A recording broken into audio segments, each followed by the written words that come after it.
کہ آج ہم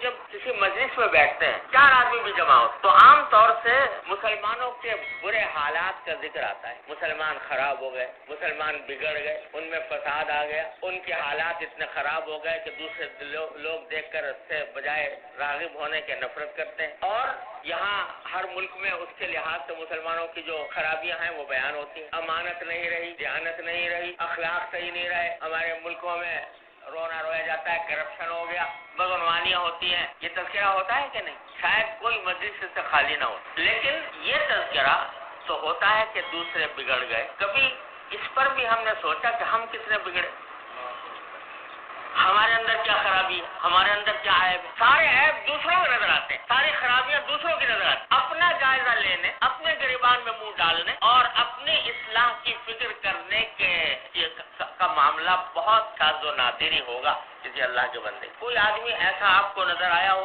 کہ وہ رات کو بیٹھ کر یہ سوچتا ہو کہ صبح سے لے کر شام تک میں نے جو زندگی گزاری اس میں کیا گناہ کیے، کیا میں نے غلطیاں کی، اور ان غلطیوں اور گناہوں سے آئندہ بچنے کا کیا راستہ ہے؟ یہ کبھی سوچا؟ بہت کم لوگ۔ قرآن کریم نے یہاں جو آیت میں نے پڑھی ہے اس نے عجیب انداز سے بات فرمائی۔ یا ایھا الذین آمنو، اے ایمان والو، علیکم انفسکم، تمہیں چاہیے کہ اپنی خبر لو، علیکم انفسکم، اپنی خبر لو، لا یضرکم من ضل اذا اہتدیتم، اگر تم ہدایت پر آ گئے تو جو گمراہی کی طرف جا رہے ہیں وہ تمہیں کوئی نقصان نہیں پہنچا سکتے۔ لا یضرکم من ضل، جو گمراہی پر جا رہے ہیں وہ تمہیں نقصان نہیں پہنچا سکتے، بشرطے کہ اذا اہتدیتم، تم ہدایت پر ہو۔ رہا یہ کہ بھئی دوسرے کیا کر رہے ہیں، تو الی اللہ مرجعکم جمیعا، تم سب لوٹ کے اللہ کی طرف جاؤ گے، فینبئکم بما کنتم تعملون، وہاں اللہ تعالیٰ سب کا چٹا بتا دے گا کہ تم دنیا میں کیا کرتے رہے۔ دوسروں کی خرابیاں بے شک بیان کرتے تھے، لیکن تم نے کبھی اپنے اوپر بھی غور کیا؟ اپنی خبر لو۔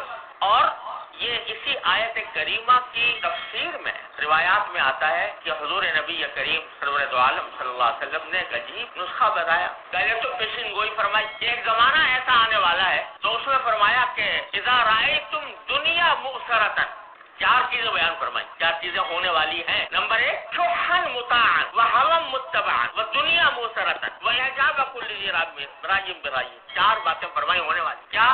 ایک تو انسان مال کی محبت اتنی اس کے اندر پیدا ہو جائے گی کہ بس اسی کے پیچھے بھاگے گا، مال کی محبت کا بہت زیادہ ہو جانا اور اسی مال کی محبت کی اطاعت کرنا، مال کی محبت سے جو کام کرنے کو کہہ رہی ہے وہ کر رہا ہے۔ وہوا متبعا، دوسرا یہ کہ پیروی خواہشات کی ہو رہی، جو دل میں آ رہا ہے، حرام ہو یا حلال ہو، جائز ہو یا ناجائز ہو، آدمی اس کے پیچھے چل رہا ہے، مجھے تو اس میں مزہ آ رہا ہے یہی کروں گا، اس سے بحث نہیں کہ حلال ہے یا حرام ہے، جائز ہے یا ناجائز ہے، خواہشات کی پیروی کی جائے۔ وہ دنیا مؤثرۃ، اور جب دنیا کو ترجیح دی جا رہی ہو آخرت کے اوپر، آدمی کے سامنے 2 راستے آ جائیں، ایک یہ کہ اس سے دنیا اچھی ہوگی آخرت خراب ہوگی، اور ایک یہ کہ دنیا میں تھوڑا نقصان اٹھانا پڑے گا لیکن آخرت اچھی ہو جائے گی، تو انسان جو ہے وہ دنیا کی طرف دنیا کو ترجیح دے گا آخرت پر۔ یہ سوچے گا یار پتہ نہیں آخرت تو پتہ نہیں کب آئے گی، دنیا تو میرے سامنے ہے، اس کو ٹھیک کر دوں، تو دنیا مؤثرۃ، دنیا کو ترجیح دی جا رہی ہو۔ چوتھی بات فرمائی جو عجیب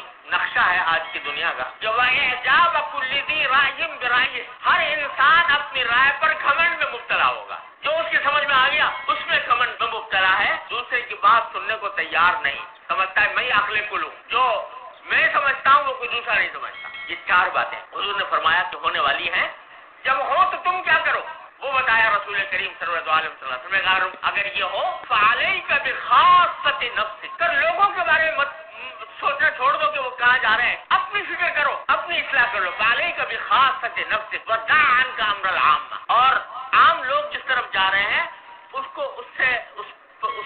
کی گفتگو بھی کرنے کی ضرورت ہے، ان کو چھوڑو، اپنی اصلاح کرو، اپنی فکر کرو، اپنے حالات کو بہتر بنانے کی کوشش کرو، دع عنک امر العامہ۔ یہ رسول کریم صلی اللہ علیہ وسلم نے اسی آیت کی تفسیر میں بیان فرمایا کہ اپنی فکر کرو، تو اگر یہ اپنی فکر کرو گے، یہ عجیب نسخہ ہے، زوال کے حالات میں، انحطاط کے حالات میں انقلاب لانے کا یہ بڑا ہی آسان اور بڑا ہی مؤثر طریقہ ہے۔ ہر آدمی اپنی اصلاح کر لے، اگر ایک آدمی نے کر لی تو ایک چراغ جل گیا، اور اللہ تعالیٰ کی سنت ہے کہ چراغ سے چراغ جلتا ہے، اور اس طرح پھر رفتہ رفتہ روشنی ہو جاتی ماحول میں ظلم۔ اگر ہم صرف یہ باتیں کرتے رہے، 2 لوگ یہ کر رہے ہیں، لوگ وہ کر رہے ہیں، لوگوں میں یہ خرابی، لوگوں میں یہ خرابی، تو اس سے سوائے مایوسی پیدا ہونے کی اور کیا حاصل ہے؟ جائے؟ بتائیے. اسی لیے ایک دوسری حدیث میں رسول کریم سرور دو عالم صلی اللہ علیہ وسلم نے ارشاد فرمایا، صحیح مسلم کی حدیث ہے کہ اذا قیل من استغفر اللہ من قال هلك الناس فهو اهلكهم او كما قال رسول اللہ. جو شخص یہ کہے کہ ساری دنیا تباہ و برباد ہو گئی، یعنی اس کے حالات خراب ہو گئے، فساد آ گیا، جو شخص یہ کہتا ہے ساری دنیا خراب ہو گئی، سارے لوگ خراب ہو گئے، فهو اهلكهم، سب سے زیادہ تباہ وہ شخص ہے جو یہ کہہ رہا ہے. تو کیوں؟ اس لیے کہ بھائی تم سے اور دوسروں کا سوال ہوگا آخرت میں کہ بھئی یہ ساری دنیا جو ہے یہ فساد میں مبتلا تھی، کیوں تھی، اور اس کی ذمہ داری تمہارے اوپر عائد ہوتی ہے، لہذا تم جہنم میں جاؤ گے. دوسروں کے اعمال کے بارے میں سوال ہوگا، تمہارے اپنے اعمال کے بارے میں سوال ہوگا، تم سے پوچھا جائے گا.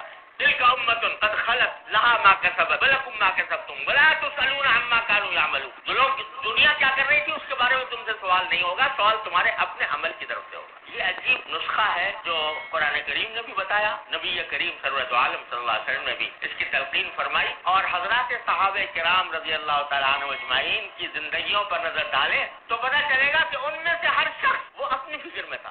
وہاں کہیں ہمیں یہ نہیں لگتا کہ صحابہ کرام جو ہیں جب آپس میں بیٹھ رہے ہوں تو جو دوسرے برے کام کر رہے ہیں ان کا ذکر کرتے ہوں. نہیں، ہر ایک آدمی اپنی فکر میں تھا، ہمیں پتہ نہیں میرا کیا انجام ہونے